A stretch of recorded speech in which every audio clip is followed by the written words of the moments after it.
Heráclito, como pode um pensador que diz, ouçam, não a mim, mas ao Logos, e é sábio homologar, tudo é um, ser o pensador da multiplicidade? Porque, na verdade, ele não é simplesmente o pensador do pantarrei, tudo flui, mas ele é o pensador que tenta encontrar na multiplicidade do mundo a unidade. Se então ele fala dessa forma, através desses antagonismos, desses opostos, como por exemplo, Deus, dia, noite, inverno, verão, saciedade, fome, e tudo isso que nós vemos ao longo dos fragmentos, é porque a sua linguagem múltipla, a sua linguagem que carrega essa dialética interna é mimesis, imitação da realidade. A natureza é enigmática. A gente não olha para o mundo, a gente não olha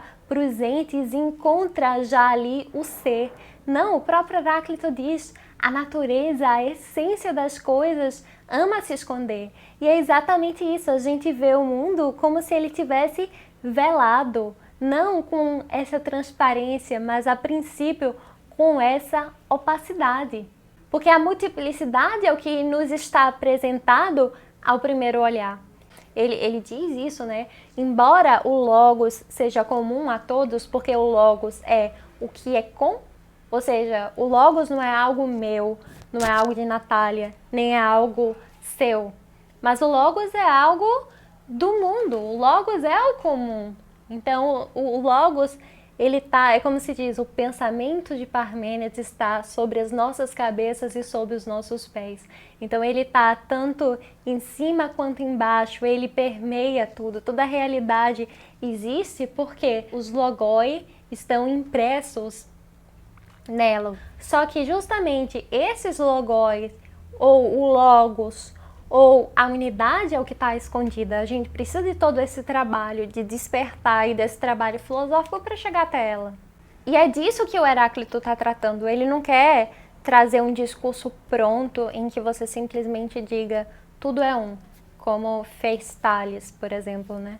O Nietzsche, quando interpreta o Tales, ele diz, quando Tales disse tudo é água, ele queria dizer, na verdade, tudo é um. Só que o Heráclito não queria já nos dar essa unidade de bandeja, não porque ele queria ser enigmático por si mesmo, mas porque ele concebia que para se chegar a ela, você não pode simplesmente lançar uma proposição, porque a verdade mesma não é proposicional, a verdade é o próprio ser. E para você chegar ao próprio ser, não adianta simplesmente lançar uma frase. Eu tenho que te dar os modos, através da minha fala, de te fazer retornar ao mundo. Então, através justamente de mostrar esses contrastes, que é como o mundo se apresenta, ele quer fazer com que você seja capaz de voltar à própria unidade. E aí ele ficou conhecido por aquela famosa passagem do rio, de que não se pode entrar no rio duas vezes, mas ela também é muito mal compreendida. Por quê? Porque se entende o rio como a própria multiplicidade. De fato, a água é símbolo da fluidez. Quando você fala, por exemplo, de água, terra, fogo e ar, a água é o que representa os nossos sentimentos. Por quê? Porque ela é justamente fluida, ela se adapta a todas as coisas. Então, se você tem um copo redondo, coloca água ali, ela vai assumir essa forma redonda. Se você colocar num copo quadrado, ela vai assumir essa forma quadrada e assim por diante. Então é como se diz, as águas de Heráclito somos nós somos as águas de Heráclito,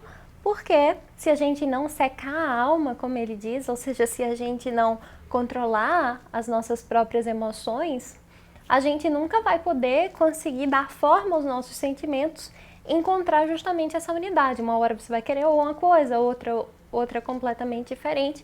Aí você precisa justamente desse trabalho intelectual, que o trabalho intelectual seria justamente o de transformar essa água em gelo. O gelo é seco e é legal essa forma do gelo porque ela não significa a ausência de sentimentos. O gelo, ele está sempre pronto para voltar a ser água desde que haja o fogo. Agora, esse fogo, e o fogo é muito importante para Heráclito também, esse calor propício, ele vem justamente nesse movimento erótico, no momento oportuno para sentir, e não sempre.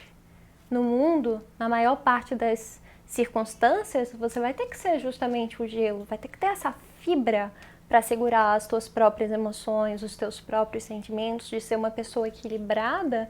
Agora, na presença do grande fogo, por exemplo, a feminilidade, a mulher deve ser esse gelo, mas na presença daquele homem, que é o fogo que aquece, ela vai voltar a ser água e dar espaço para toda essa fluidez, mas sempre podendo voltar, ou sempre devendo voltar à secura e à unidade. Só que, voltando ao rio, ele não é a fluidez, mas é aquilo que unifica as águas que correm.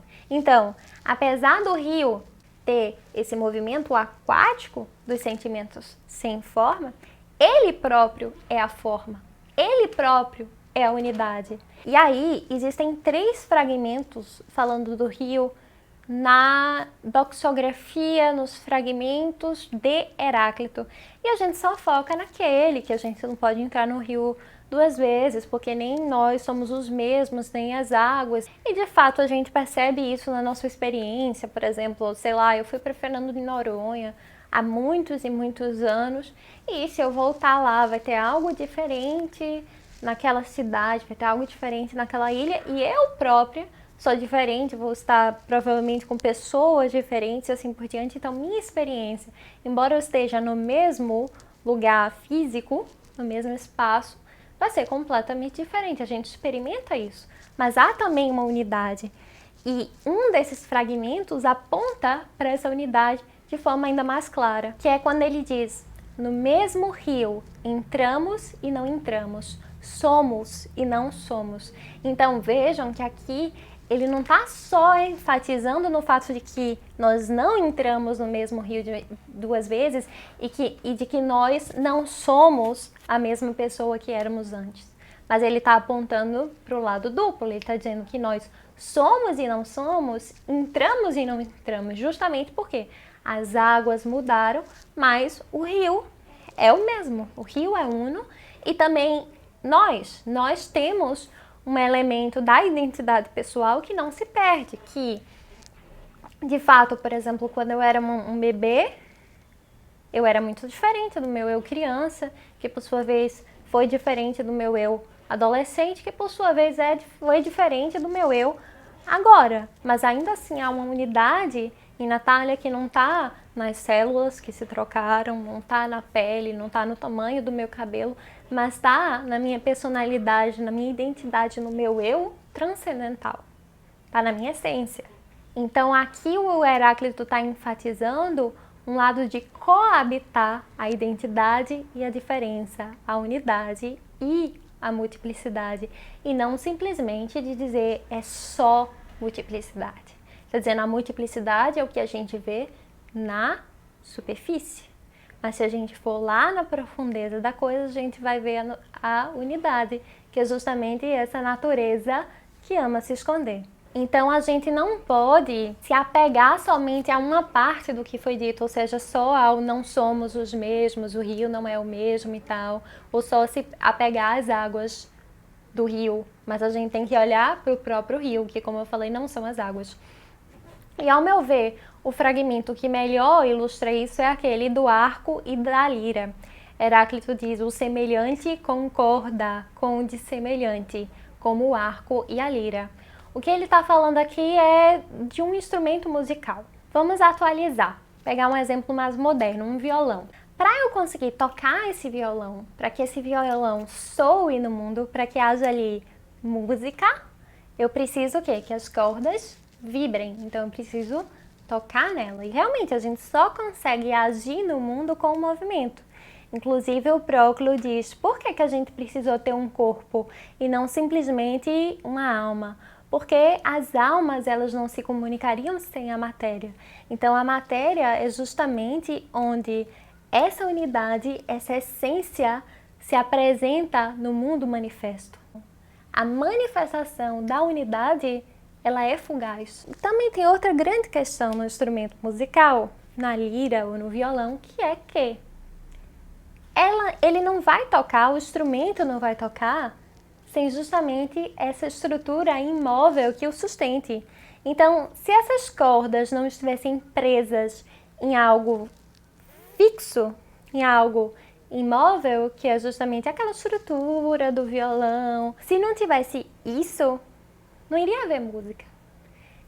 Então, para haver essa música no mundo, não esse lado inteligível, mas o próprio soar do instrumento, eu preciso dessa unidade.